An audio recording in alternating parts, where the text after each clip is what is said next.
sino otra etiología diferente. Como ustedes sabrán, se habrán dado cuenta, síndrome que significa es un conjunto de signos y síntomas que van a caracterizar a una enfermedad, ¿cierto? Entonces el síndrome nefrótico no es diagnóstico, de plano no es diagnóstico. Cuando te den tu historia clínica o cuando tú estés pasando, digamos que visita ya de interno o como asistente, cuando te pregunten diagnóstico, no vayas a decir síndrome nefrótico, porque no lo es. Ahora, doctor, ¿y cuál es el diagnóstico, no? ¿Qué es lo que tengo que hacer? Ahí tú tienes que empezar a pensar, ¿este síndrome nefrótico debido a qué surgió o debido a qué apareció? Y ahí tienes dos opciones. Uno, de hablar de lo que es el síndrome nefrótico primario, y el otro, hablar del síndrome nefrótico secundario. El síndrome nefrótico primario es una persona nace con esa predisposición y durante el transcurso de su vida puede dar una globulopatía con cambios mínimos, una globulopatía membranosa, una globulopatía focal y sedentaria, una globulopatía membrana y proliferativa, que son las causas primarias generalmente de globulopatía sobre síndrome nefrótico primario, ¿no? Y secundario, como su propio nombre lo dice, ¿no? Secundario, que echarle la culpa a alguien, ¿no? Secundario puede ser virales, hepatitis B, hepatitis C, VIH, puede ser metabólicas como diabetes, hipertensión, obesidad, hipotiroidismo, puede ser neoplásicas como linfomas, por ejemplo, ¿no? Leucemias neoplásicas, ¿no? Pueden ser por metales pesados, pueden ser por medicamentos, pueden ser por algún parasitosis, incluso también podría provocar lo que es el síndrome nefrótico secundario. Entonces ahí tú tienes que identificar bien síndrome nefrótico primario o síndrome nefrótico secundario. ¿Por qué? Porque el tratamiento para el síndrome nefrótico secundario es abarcar la enfermedad desencadenante de los signos y síntomas. O sea, en pocas palabras, yo tengo que tratar el hipotiroidismo, la diabetes, la hipertensión, el VIH, etc. Y en el síndrome nefrótico primario tengo que tratar la globulopatía, que generalmente se basa con corticoides o algunos agentes inmunosupresores. ¿Sí? Muy bien, listo. Entonces, como recordaremos la primera clase, ¿qué habíamos puesto en las diapositivas, no? Síndrome nefrótico, tengo que definirlo, ¿no? Y tengo que ver las manifestaciones clínicas. 4 manifestaciones en las cuales tienes que tener en cuenta. La primera que te lo tienes que aprender de memoria es la proteinuria masiva y persistente por más de 3.5 gramos. No apunten, se los voy a dar en el legado. No se preocupen. Mira, hasta eso. ¿Ya? Tranquilo, creo que mire. Ese que soy creo que no es para la clase, ¿no? Entonces, lo primero que tienes que hacer es proteinuria masiva y persistente por más de 3.5 gramos en 24 horas. Tú dices, oye, si estoy eliminando proteínas, la albúmina debe estar baja, ¿cierto? Obviamente. Entonces, el segundo criterio va a ser hipoalbuminemia menos de 3 o 3.5 gramos por decilitro. Y tú dices, en la clase de edema, el DACAR dijo que uno de los mecanismos de formación del edema es por la disminución de la presión osmótica secundaria a hipoalbuminemia. Entonces, por lo tanto, este paciente podría tener edemas, claro que sí. ¿Podría tener una hipoalbuminemia severa? Claro que sí. Por lo tanto, vamos a tener de repente un edema generalizado, lo que llamamos anasal. Ya tiene 3 criterios. Tiene la proteinuria masiva y persistente por más de 24 horas, más de 3.5 24 horas. Tienes la hipoalbuminemia, menos de 3 o 3.5 gramos por decilitro. Tienes el edema que puede llegar a la sarca. Y el hígado dice, oye, estás perdiendo proteínas, tengo que recuperarlas con algo. Pero lo hace a expensas de LDL, LDL, o sea, de colesterol malo. Por lo tanto, tengo hipercolesterolemia y puedo tener también hipertrigliceridemia. Y ahí están los 4 criterios principales de un síndrome nefrótico cuando vas a atender a un paciente. Doctor, tengo proteinuria, más de 3.5 gramos, mi albúmina está baja, estoy hinchado, el colesterol ha salido elevado. Síndrome nefrótico. Y ahí sí tienes que echarte a buscar si es primario o si es secundario. Primero, ¿qué tienes que descartar? El secundarismo, obviamente, ¿cierto? Primero tienes que, si es que les echó la culpa a alguna enfermedad, tienes que descartarla, ¿no? Si me ocurre, si es que tú estás pensando quizás en que es una diabetes, mi examinar cintura pélvica, ¿qué más? Acá con negritas, ¿no? Signo de resistencia a la insulina, haber sacado su glucosa, hemoglobina glucosilada, insulina, ¿no? Se me ocurre. O sea que tú has pensado de repente que ese síndrome nefrótico es secundario a un hipotiroidismo, ¿por qué? Porque la paciente te dijo que se le cae el cabello, que tiene voz ronca, que tiene edemas duros, no blandos, ¿no? Tienes que haberle sacado su perfil tiroideo mínimamente para ver cómo está el TSH, ¿cierto? Si estás pensando en conducta de riesgo, ¿no? De repente, no, ¿sabe qué, doctor? Yo tengo mis preferencias sexuales, pero soy promiscuo, por acá, tuve relaciones sin protección, pues vamos sacando tu. No, doctor, ¿sabe qué? Yo consumo cocaína, ¿no? Va sacando tu. No, doctor, ¿sabe qué? Yo soy de Jaén, y allá hay leptospira, hay malaria, hay dengue, chikungunya y todas las metacéticas. Saca tu cuenta. Doctor, lo que pasa es que soy una mujer joven, ¿no? 25 años, 30 años, he tenido 2 abortos previos, no provocados, se me cae el cabello, me duele las articulaciones, ¿no? Cuando voy al sol o me expongo al frío o al sol, se me ponen chapositos las mejillas, ¿no? Porque es la fotosensibilidad, voy a pensar en el lupus. Doctor, pero el lupus es el queridísimo doctor Juan Pablo que les ha dado su repaso, súper extra, hiper bueno, según me ha dicho él. ¿No? El doctor me dijo que el lupus generalmente va como síndrome nefrítico. Sí, puede ir de los dos, tanto como síndrome nefrítico como síndrome nefrítico. Ojalá que el repaso haya valido la pena.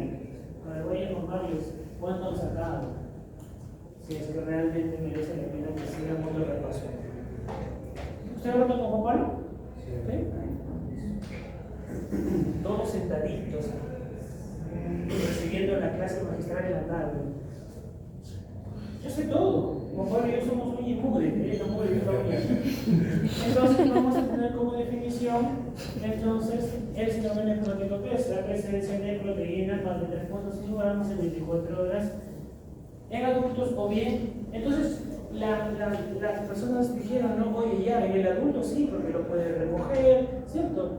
Tiene conciencia de ir a guardar su orina de un día hacia el otro en un depósito. Pero ¿qué pasaría si es que el pequeñito, yo estoy pensando en un síndrome nefrótico de un niñito de 3 años, ¿no? 4 años, no tiene conciencia mucho, no tiene el sentido de la responsabilidad, y dice, mamá, quiero pichi, cuando tú te das vuelta ya estás, ¿cierto?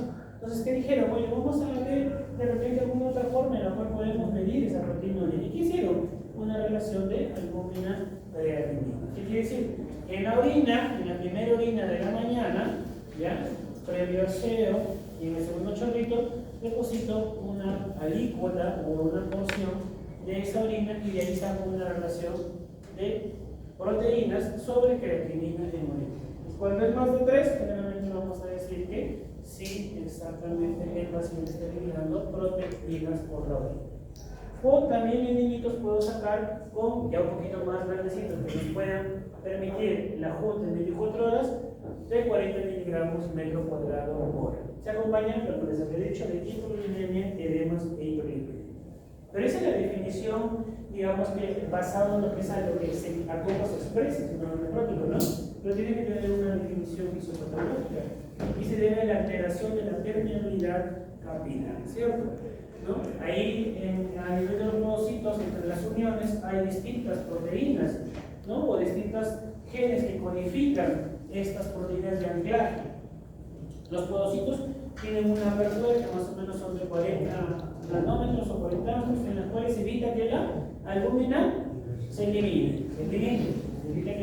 Obviamente va a haber algunas proteínas defectuosas más chiquitas que van a ser eliminadas, que es lo que normalmente nosotros tenemos como proteinuria, que es hasta 150 miligramos en 24 horas.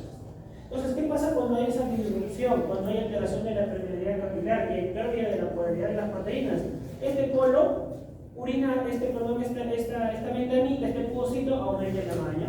Entonces la proteína, la albúmina, que mide entre 60 y 70 nanómetros, es capaz de eliminarse. ¿Sabe? ¿Bien? Entonces, es el aumento de la permeabilidad renal para las proteínas y es una expresión de la alteración de la barrera de excitación glomerular. Aunque pueden presentar lesiones funcionales o estructurales de las células anteriores, membrana basal, en la mayoría de las ocasiones existen lesiones en los podocitos que forman parte de la capa visceral de la cápsula de Bowman, ¿cierto? Y acá le venía diciendo yo, ¿no? O sea, yo para examinar a un paciente, para ver, oye, te voy a identificar como síndrome nefrótico y quiero sospechar qué enfermedad es la que posiblemente tengas, tengo que tener tu clínica, ¿cierto? Primero tengo que saber si es primario o secundario, o al menos pensar yo en esa posibilidad, ¿cierto? Eso es lo primerito que tienes que hacer. Te llega un niñito de 4 o 6 años, su primer evento, tiene proteinuria, tiene edemas, tiene hiperlipidemia y tiene hipoluminemia, síndrome nefrótico. Si es niñito, probablemente sea síndrome nefrótico primario. Y dentro de las glomerulopatías primarias, la enfermedad de cambios mínimos es la más frecuente, ¿no? Y para buena suerte de nosotros, esos son córticos sensibles. Casi la mayoría de pacientes, 90 a más de pacientes, responden rápidamente a los corticoides como la prednisona. O sea, mejor dicho, se controlan. No se curan, obviamente, pero sí se controlan. Solo un pequeño porcentaje va a progresar a otra glomerulopatía que es focal y cementaria, ¿no? O algunos son córticos resistentes, pero en una menor proporción. Bien, mira, yo ya me identifiqué. El doctor me dijo que piensa en síndrome nefrótico de cambios mínimos o enfermedad de cambios mínimos o glomerulopatía de cambios mínimos en pequeños de 8 a 10 años que tienen su debut y que son córticos sensibles. Miren, ya me estoy contextualizando en un paciente. Ahora bien, ¿qué pasaría si es que llega un tío, un viejo como yo, ¿no? 40, 45 años, pero bueno, 40, 45 años, que dice tener eurinas espumosas, se ha sacado su proteinuria de 24 horas la semana anterior y tiene 4 o 5 gramos, 7 gramos de proteína al día, ¿no? Y aparte tiene hipertrigliceridemia, tiene ascitis, incluso con aumento del volumen abdominal, ¿no? Ascitis, por ejemplo, ¿no? Ahí yo no voy a pensar en cambios mínimos, obvio que no, Porque recuerdo que los cambios mínimos son generalmente pequeños. Ya tengo que pensar en algunas otras glomerulopatías, como por ejemplo membranosa, focal cementaria, como les repito, si viene una paciente con toda la clínica de una artritis reumatoide juvenil, tengo que pensar también en una enfermedad inmunológica, ¿no? Entonces, mira, por eso es que nos dice que cuando tienen menos de 15 años, ¿cuáles son más frecuentes en el síndrome nefrótico? Los cambios mínimos y la focal cementaria. Entre los 65, pero entre los 15 y 65 años, ¿quién está? La membranosa. También puede haber cambios mínimos, claro que sí, pero son casos muy excepcionales. La glomerulopatía focal y cementaria y la diabetes. Mira, y más de 65 años tenemos la nefropatía membranosa, diabetes focal y cementaria y o nefroangiosclerosis, que no es más que el daño de la hipertensión arterial. Recuerda tú que la diabetes, doctor, ¿qué quiere decir? Que la diabetes entonces puede darse clínicamente o presentarse clínicamente como síndrome nefrótico. Sí, claro que sí. Es más, en los pacientes diabéticos tipo 1, al inicio, cuando se hicieron histología, o sea, cuando hicieron biopsias de riñón, vieron un patrón histológico. Por eso que lo clasificaron en lo que ustedes conocen las clases de la nefropatía diabética, ¿no? Los grados de la nefropatía diabética. Grado 1, hiperfiltración glomerular. Grado 2, microalbuminuria incipiente. Grado 3, microalbuminuria. Grado 4, proteinuria o síndrome nefrótico. Y grado 5, la enfermedad renal crónica avanzada. Eso se hizo para los diabéticos tipo 1, pero luego se extrapoló a los diabéticos tipo 2 y se toma para la clasificación para ambas, ¿no? Entonces, doctor, en resumidas cuentas, si viene un paciente con diabetes, ¿puede tener síndrome nefrótico? Sí, porque el síndrome nefrótico es una definición muy amplia, es un conjunto de signos y síntomas, nada más, ¿cierto? Mira tú. Y la hipertensión arterial, mediante su mecanismo de nefroangiosclerosis, puede también dar síndrome nefrótico. Bien. En niños, para que se recuerden, la proteinuria más de 50 miligramos kilogramo día o más de 40 miligramos metro cuadrado de superficie corporal hora. Obviamente que los pediatras van a preferir el índice de proteinuria creatinina, ¿no? En una muestra aislada más de 2 expresado en miligramos sobre miligramos. La albúmina baja un poquito más, miren, 2.5, mientras que en el adulto era 3 según la literatura, o en la literatura 3.5 gramos por decilitro. Y puede haber edema que puede acompañar hasta volverse la nasarca y también hipercolesterolemia. Muy bien, entonces ahora ¿cómo diferencio entre un síndrome nefrótico y un síndrome nefrítico? Porque los dos tienen edema, ¿cierto? El síndrome nefrótico, la evolución es más prolongada. ¿Vale? Tienes 4, 5, 6 semanas en que sabes que se dio cuenta que tiene heridas escumosas, no le presta atención, le presta un quesito. Luego la semana posterior ya está en la media canilla, luego sigue el muslo, y ya pasaron 4 o 5 semanas y ya tiene abdomen vacacional, ¿no? Ya tiene ascitis y una predisposición a infectarse, a ser una peritonitis bacteriana, cuyo germen más frecuente es el neumococo. Muy bien, neumococo. Mira tú, así te viene ese paciente.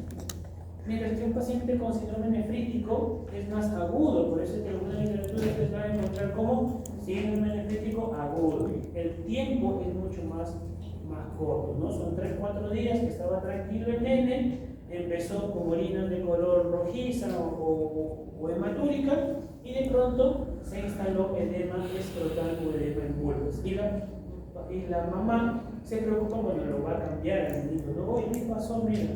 Y lo lleva al pediatra, ¿no? Entonces, eso clínicamente podrían servirnos para diferenciar entre uno y otro, ¿no? Tiene que ver también, o tiene que aprender que tiene una base genética, ¿no? Y tenemos dos genes importantísimos, el NPHC1 y el NPHC2.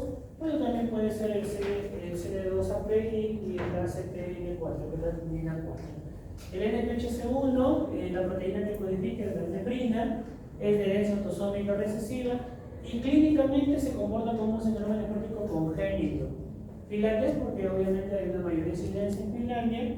¿Y qué podemos encontrar histológicamente? Una dilatación quística en los túbulos renales, ¿no? ¿Cómo, digamos, que podemos quizás pensar que se podría afectarse este efecto como aumento de la alfa-fetoproteína indudablemente? El segundo gen que codifica la podosina es el NPHC2, también es autosómico recesivo. ¿Y qué nos genera? El SNCS. ¿Qué significa CR? No es cristiano renal, no, es síndrome nefrótico córtico resistente. Y hay una mayor predisposición a que este paciente que tenga cambios mínimos progrese a glomerulosclerosis focal y cerebral, que es mucho más peligroso y que deteriora rápido la función renal y que incluso pueda llegar a enfermedad renal crónica. ¿Ya? Se inicia generalmente entre 3 meses a 5 años. Otros dos genes importantes que generalmente se dan en los adultos, los dos primeros más en niños y los dos siguientes en adultos. Tenemos, por ejemplo, el gen CD2AP que codifica la proteína asociada a CD2 y es autosómico dominante. Aumenta la susceptibilidad a la glomerulosclerosis focal y sedentaria y se ha descrito en adultos. Y el gen ACTN4 que codifica la alfa-actina 4, que es también de herencia autosómica dominante, miren, también se repite, ¿no? Córtico resistente y progresión a glomerulosclerosis focal y sedentaria, y de comienzo en adulto y es leve. Bien, obviamente hay muchos más genes, doctor, sí, claro, que es como 20 millones, no sé, pero esos son los 4 más importantes en los cuales tú tienes que tener en cuenta. Entonces, ¿cuál es la fisiopatología? Había comenzado hablando de los 4 síntomas o aristas principales y luego dije que hay una alteración de la permeabilidad capilar, ¿cierto? Entonces, ¿esta alteración qué va a hacer? Repitamos otra vez, proteinuria. Si estoy eliminando proteínas, disminuyo la cantidad de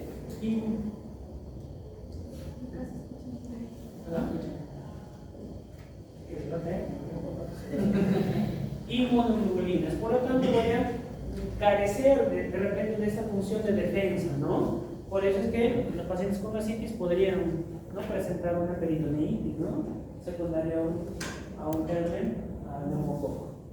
Mira, albuminuria, tú sabes que la proteína más abundante del cuerpo es la albúmina y uno de los parámetros para, digamos, que valorar la desnutrición de los pacientes es el nivel de albúmina. Si yo tengo la albúmina baja, voy a probablemente tener malnutrición. Esta hipoalbuminemia puede provocar disminución de la presión oncótica, con lo que tú ya sabes, ¿no? disminuye lo que es el volumen vascular, por lo tanto hay una retención renal de sodio. Y si retiene sodio, retiene su trampita. ¿Cuál es su trampa? El agua, ¿cierto? Si yo retengo sodio, retengo agua. Si yo retengo agua, aumento el intravascular. Si aumenta el intravascular, pero tengo una presión osmótica disminuida, pasa al intersticial. Por lo tanto, va a haber edemas, pero el intravascular va a estar depletado. Por lo tanto, va a haber hipovolemia, hipovolemia.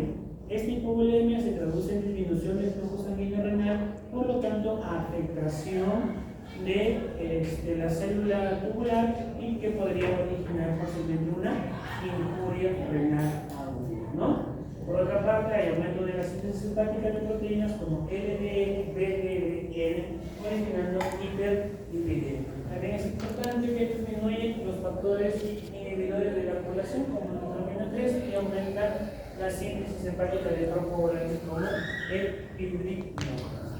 Hay dos teorías para la formación de edema en el contexto del síndrome nefrótico. Uno que depende del péptido antidiurético atrial y otro que depende de los niveles de albúmina.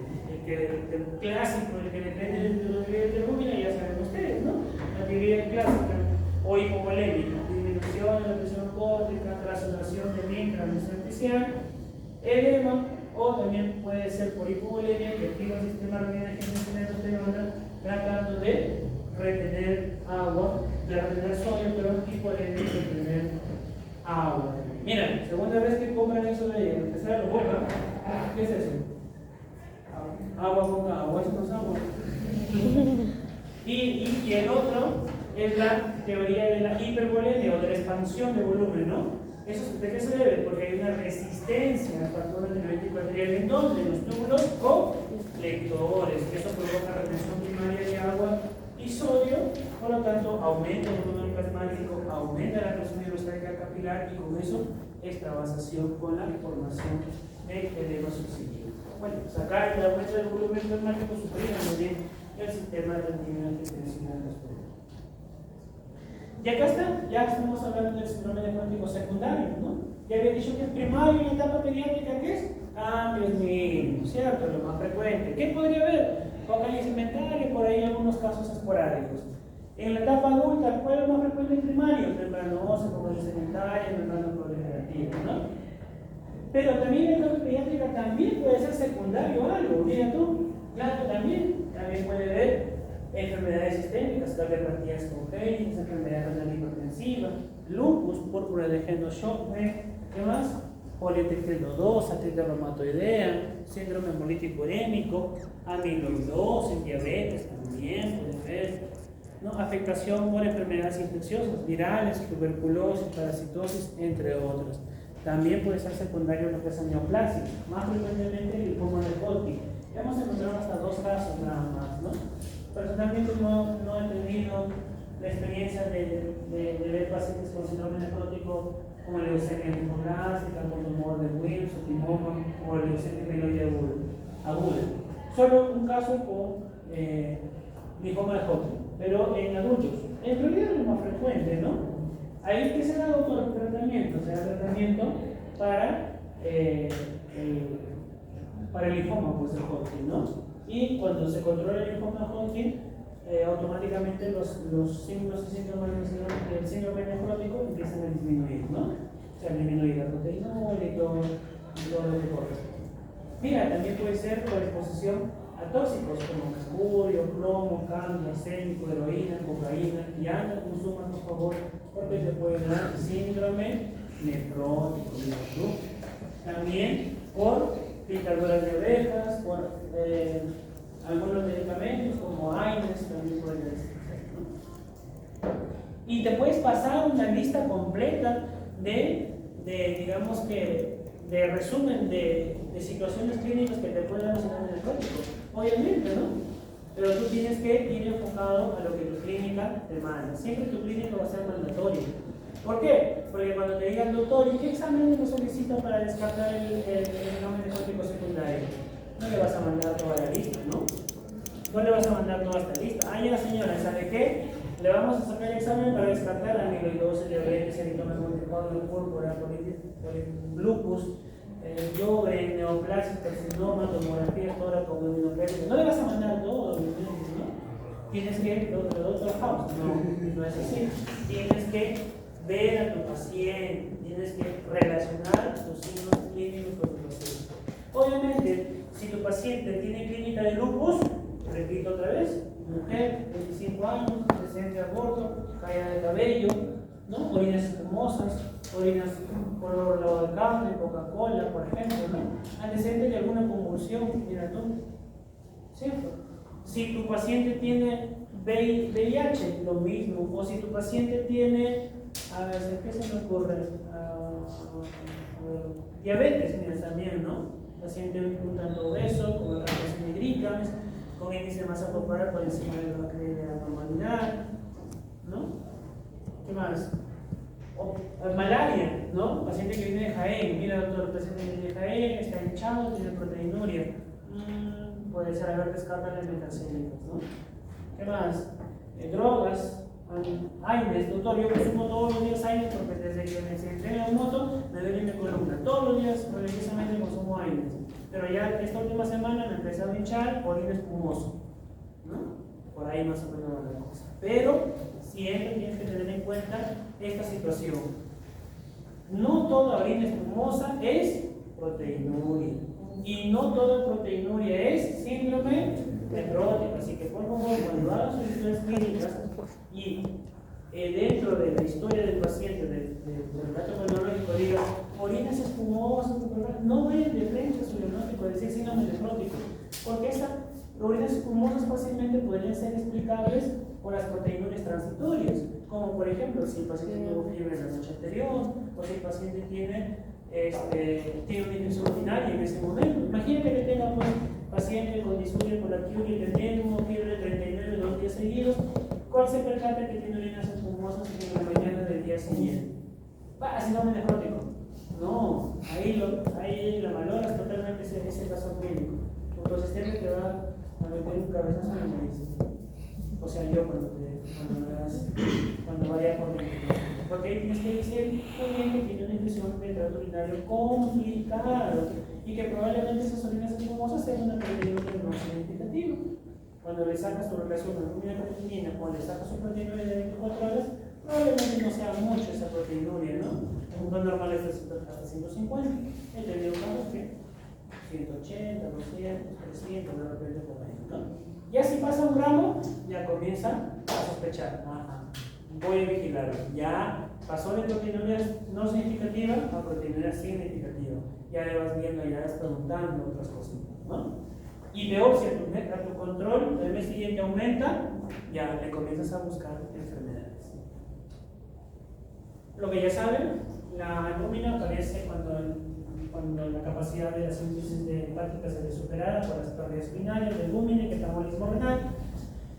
Los edemas siempre, casi siempre son la primera manifestación, ¿no? Hasta ahorita no he visto ningún caso de síndrome nefrótico que venga a decirme, doctor, vengo porque mis orinas están espumosas. Siempre, doctor, vengo porque se me hincharon los pies y orinas espumosas, ¿no? Pero los edemas puede ser la primera manifestación, aparecen partes blandas, en casos graves puede haber así, generalmente real y anasalga incluso, ¿sí? Hiperlipidemia, puede haber también pérdida de las hemoglobina, factores de complemento, y el paciente con la albúmina menos de 2 tiene más riesgo de hacer trombosis, tanto venosa como arterial. Por eso aquellos pacientes que están encamados, o sea, que tienen una sobredotación extrema, que están bien en anasalga, generalmente le envenenamos los piecitos, menos de 2 albúmina, le envenenamos los piecitos y utilizamos fármacos anticoagulantes, antitrombóticos, ¿ya? Ahora, doctor, ¿el paciente puede entrar en falla renal aguda? Claro que sí, puede entrar en falla renal. Bien, es un cuadernito interesante que está en su libro base, ¿no? Que se está dedicando a Bretaña, pero lo tienen acá en la universidad. Mira, ahí como que resumen, ¿no? Si disminuye mi albúmina, ¿qué hay? ¿Cuál es mi consecuencia clínica? ¿Qué es lo que yo espero encontrar en un paciente? Tenemos hiperlipidemia, descenso de la neurona, negativo. Si disminuye mis inmunoglobulinas, G, específicamente inmunodeficiencia, tendencia a las infecciones. Si disminuye mis factores de complemento, déficit de la opsonización bacteriana. Si hay alteraciones de las proteínas del sistema hemostásico, ¿qué pasa? De predisponer lo que es a trombosis arteriales y venosas, ¿no? Y las alteraciones, ¿cuáles podrían ser? Aumento del fibrinógeno, aumento de los coagulantes, disminución de los inhibidores de la población, como por ejemplo la vitamina 3, aunque puede aumentarse la proteína C y la proteína S. ¿Qué más? Alteración del sistema pideminoídico con disminución del platinógeno y aumento de la alfa-2 antiplatina. Este cuadrito de acá me vino en el examen. Este de acá. Disminución de las proteínas de transporte. Mira, ¿qué quiere decir? Que si disminuye el transporte de la transferrina, podría el paciente tener una anemia microcítica hipocrónica. ¿Cómo era la anemia de enfermedad renal crónica? Normocítica, normocrónica. Mira, ahí tienes una diferencia. Porque en el examen te puedo colocar, ¿no? En el síndrome nefrótico podría haber anemia normocítica, normocrónica. Lo verdadero no es microcítica hipocrónica con disminución de las proteínas de transporte llamada transferrina. ¿Qué pasa si disminuye la proteína de transporte del zinc? Disgeusia, impotencia, ¿no? Trastorno de la inmunidad cerebral. ¿Qué pasa si disminuye la proteína ligadora de vitamina D? Que es la pregunta que me vino en mi internado, en mi serum, o sea, en mi examen de medicina y en mi residencia. 3 años consecutivos me viene esta pregunta. Disminución de la proteína ligadora de vitamina D. ¿Qué puede provocar? Hipocalcemia y el hiperparathiroidismo secundario, en la cual tengo el calcio generalmente bajo, fósforo elevado y la paratormona por encima de la normalidad. Mira, al tener una afectación renal, ¿qué les había dicho? Los riñoncitos son responsables de la fabricación o la producción de hormonas como la renina y la eritropoyetina. Entonces, este riñoncito, si tiene una injuria, una anoxa, probablemente disminuya la producción de eritropoyetina, originando anemia. Y el tratamiento, ¿cómo sería el tratamiento? Querido profesor, 2 cosas. Uno, lo que yo veo, y lo otro, el tratamiento de lo que yo veo, y el otro sería el tratamiento de lo que me sale. ¿Cómo hacerlo? No lo entiendo. De lo que yo veo, ¿qué veo en el paciente? Edemas, ¿cierto? Entonces le doy diuréticos de asa o diuréticos tiacídicos. Diuréticos de asa como la furosemida, por ejemplo, ¿no? Ya les dije, ya tienen ese examen de los lecturas, por ejemplo, ¿no? Diuréticos tiacídicos también. ¿Qué más hago? Restringo líquidos. Yo no le puedo decir, ¿sabe qué? No, tomo su líquido normal, como si nada hubiese pasado y lo veo encharcado al paciente. Tengo que restringirle el líquido más o menos a lo básico, ¿no? Solamente para la toma de sus alimentos o la toma de su medicación. Entonces, paciente está hinchado, lo que yo veo, diuréticos de asa, diuréticos tiacídicos, ¿no? 2, el paciente está eliminando proteínas. ¿Qué tengo que hacer? Tengo que buscar la manera como el paciente deje de eliminar ese tipo de proteínas por orina. 2 cosas. 1, le doy la cantidad necesaria de proteínas. No le doy más proteínas, porque así más bien el riñoncito lo interpreta diferente. Si yo le doy más proteínas porque pienso que el paciente está eliminando y se va a nutrir, el riñoncito se friquea y dice, oye, tengo más proteínas, voy a eliminar más. ¿Cierto? No le puedo dar más proteínas. O sea, en pocas palabras, ¿qué te quiere decir con eso? Que no le puedes dar una dieta hiperproteica a un paciente con síndrome nefrótico. Puede ser normoproteica, ¿no? Alguna literatura que he encontrado por ahí puede ser hipoproteica, pero bueno, más o menos, ¿no? Normoproteica es por lo general. Pero también puede emplear fármacos antiproteinúricos, como por ejemplo los YECA y los ARA2. YECA como por ejemplo captopril, enalapril, más específicamente enalapril, y el ARA2 como los sartán, por ejemplo, ¿no? Obviamente tengo que ver la función renal, porque si mi función renal está alterada, estos fármacos podrían provocar una ira, ¿qué era? Prerrenal por vasodilatación, ¿cierto? De la arteriol FDN. Perfecto, ¿cierto? Entonces tengo que ver eso. Imagínate que tu urea esté en 80 y tu creatinina esté en 4 y no le estés dando captopril y enalapril, o enalapril y los sartán. No va por ahí. Entonces tengo que ver, o va a depender de la funcionalidad del riñón. ¿Qué más puedo utilizar? Los fármacos, los inhibidores de los SGLT2, ¿cierto? Como por ejemplo la paripocina, la vancomicina, entre otros. Mira, ya está. Proteinuria, ya está edema. ¿Qué más hay? En el paciente, hipoliurenemia, doctor, y ahora cómo le doy albúmina, ¿no? Sí, es menos de 2 o menos de 2 y hay compromiso por hipoliurenemia, podríamos en niños generalmente dar albúmina humana al 20% calculado lo que sea la dosis diaria, ¿no? Podríamos dar. Listo, entonces ya tengo edemas, ya tengo la proteinuria, ya tengo la hipoliurenemia. ¿Qué más me falta? Los lípidos, ¿no? ¿Cómo disminuir los lípidos? Con estatinas como los hidratos. Estatinas como la rosuvastatina, atorvastatina, entre otros, ¿no? Puedo combinarlos con acetilina, puedo combinarlos con fibratos. ¿Qué es lo que todo en el codito está dicho, lo que hemos acabado de comentar? Doctor, sigue sobrehidratado, por más que le doy diuréticos no me funcionan, por más que le doy, combino incluso los diuréticos y no funcionan. Podría yo intentar hacerle un proceso que se llama ultrafiltración aislada, que es la colocación de un catéter venoso central de alto flujo en una vena gruesa del cuello, pues el yugular o femoral, y hacer un proceso llamado convección o de ultrafiltración, que es el paso de líquidos o solventes de un sitio de mayor concentración a uno de menor concentración, ayudado por una presión hidrostática externa que lo da la máquina de diálisis. Pero es un tema más de residencia, ¿no? Mira tú. Eso podría ser. Doctor, y si mi albúmina está menos de 2, el paciente está encamado porque está bien sobrehidratado y no camina, puedo empezar a darle yo anticoagulantes o antiagregantes, ¿cierto? Porque puede provocar una trombosis tanto arterial como venosa. Podría haber un riesgo.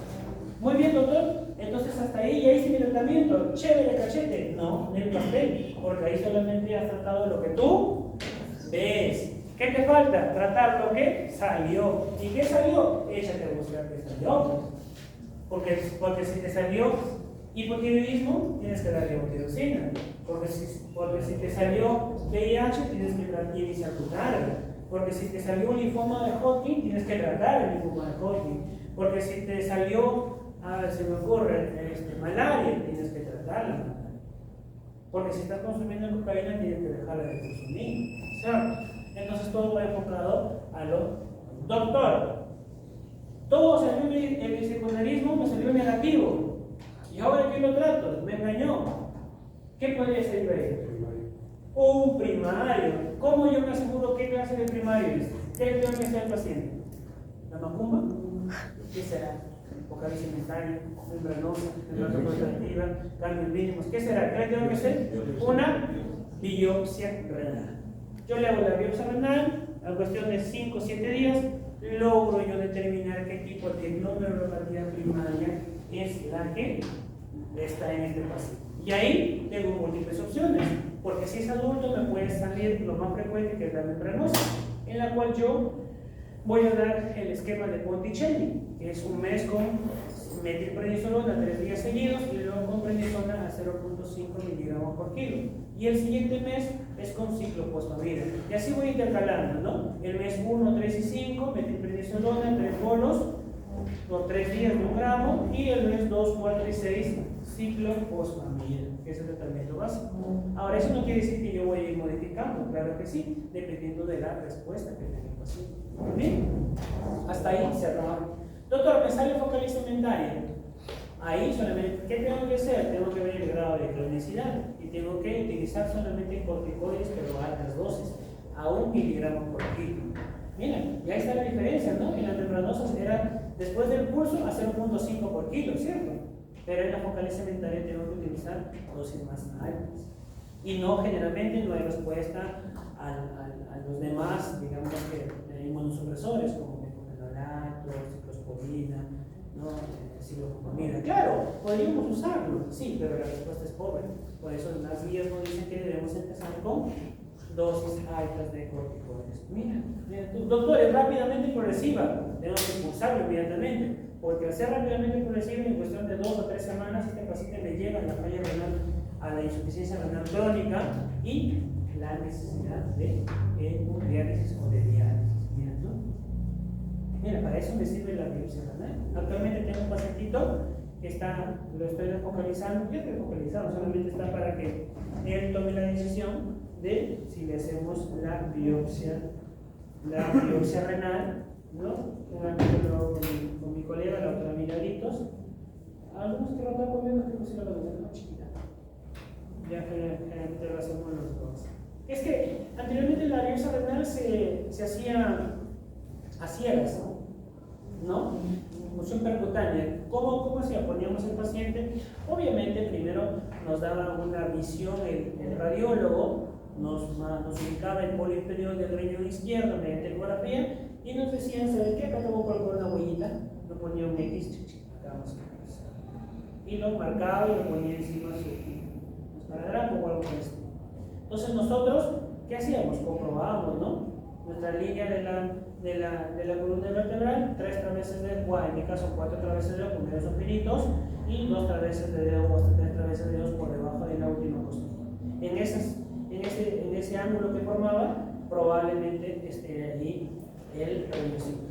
Hacíamos eso y coincidía con la ecografía. Decíamos bien, coincide con mi exploración anatómica y coincide con la ecografía, no hay pierde, voy acá. Y ahí estamos, ¿no?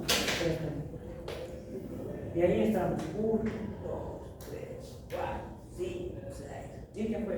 Hace poquito nomás, ya. Vamos a ver. Falta muestra insuficiente el patólogo, como siempre decimos. Mucha, y ahora. Señor, otra vez. No, ya me duele. Ahora, ¿qué hacemos? Hacemos una sonda. Ahora, ¿estuvieron conmigo cuando le hice la evaluación de la sonda ecográfica a un paciente? No estuvieron en el regional, ¿no? Ya bueno. Ahora, ¿qué hacemos? Ya, cuando yo era jefe del área de nefrología en la pandemia, todos los viejos se fueron, pero ahora los jovencitos. Hicimos la compra del ecógrafo. Entonces, ¿ahora qué hacemos? Posición del cúbito boca abajo, como yo digo, el cúbito ventral, insonamos polo inferior del riñón izquierdo y ya con el ecógrafo visualizamos en un eje largo, visualizamos la entrada de la aguja hacia el polo inferior del riñón izquierdo, ¿no? Hacemos, obviamente, primero nuestra infiltración para que no le duela, hacemos un piquete, sacamos 1, volvemos a colocar 2, listo, señor, ya está, se acabó. Entonces, por eso es que actualmente, ¿qué se dice? Por eso que actualmente, ¿qué se dice? Que no solamente el examen físico se basa en inspección, palpación, percusión y auscultación. No. Ahora ustedes, la nueva generación, ya se fregaron, porque tienen que saber hacer insolación. O sea, tienen que empezar a comprarse sus ecógrafos portátiles o si tienen plata, de los más grandecitos, y tienen que empezar a hacer sus ecografías para corroborar su diagnóstico, no para que lucre. Porque ha pasado que nosotros mismos los médicos, y yo me enojo constantemente, somos médicos generales y porque nos enseñaron 3 mesecitos en ecografía ya somos los disculpando con todo el respeto que se merece nuestras amigas las obstetras, no, que es el ecógrafo, también no me parece, pero bueno, se respeta su trabajo. Pero yo personalmente, a título personal, no de la universidad, porque por ahí me están grabando, ¿ya? No considero que sea. ¿Por qué? Porque el profesional radiólogo estudia 4 años de su vida, igual que el nefrólogo.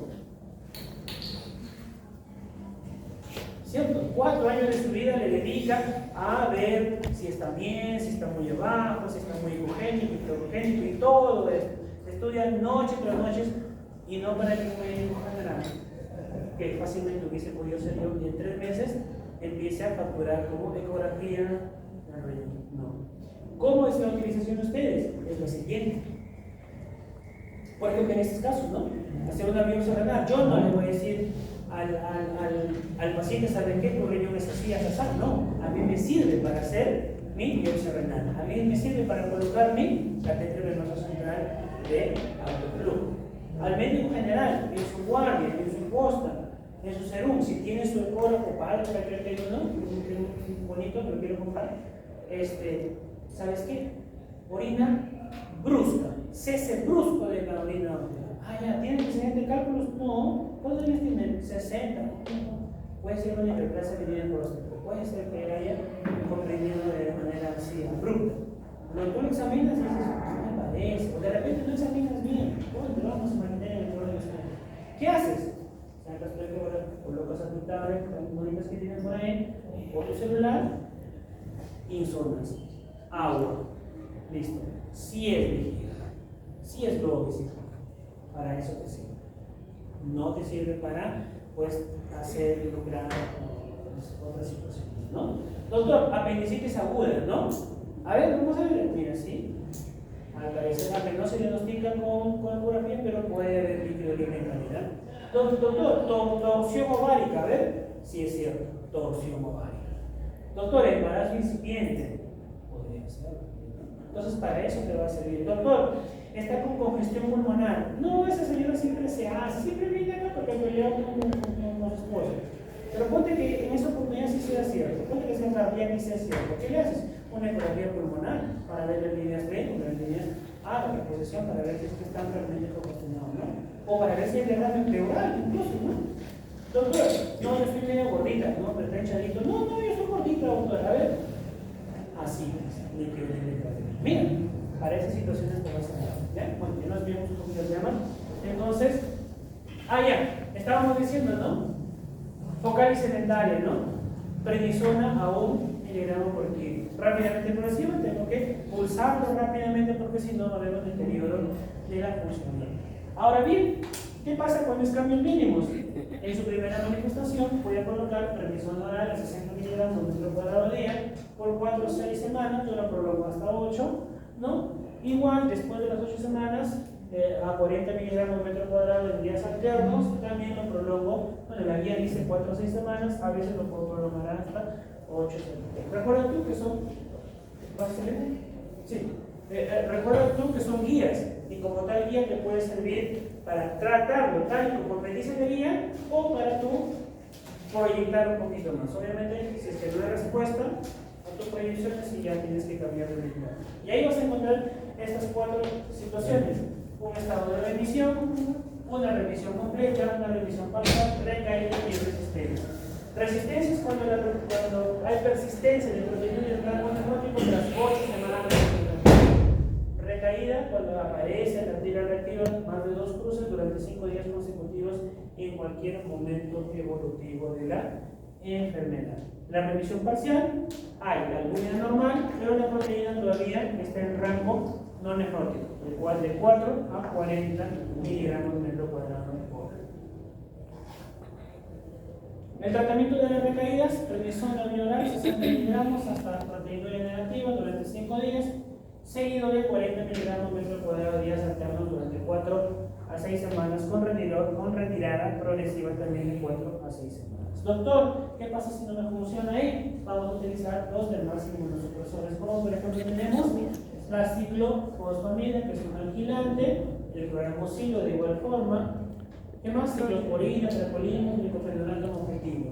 Doctor, ¿cuál utilizar? ¿Cuál no utilizar? En mujercitas de preferencia que no tienen la maternidad completa, ¿no? O quieren, o es joven y tienen deseo de maternidad, yo voy a utilizar glicofenolato como objetivo porque disminuye el riesgo de toxicidad ovárica que sí lo da la ciclofosfamida. Obviamente es un riesgo nada más porque han pasado pacientes que le hemos puesto ciclofosfamida, pero es normal posteriormente han salido embarazadas, ¿no? Doctor, ¿qué pasa? Ya no me da resultado con glicofenolato, no me da resultado con ciclofosfamida, no me da resultado con ciclosporina.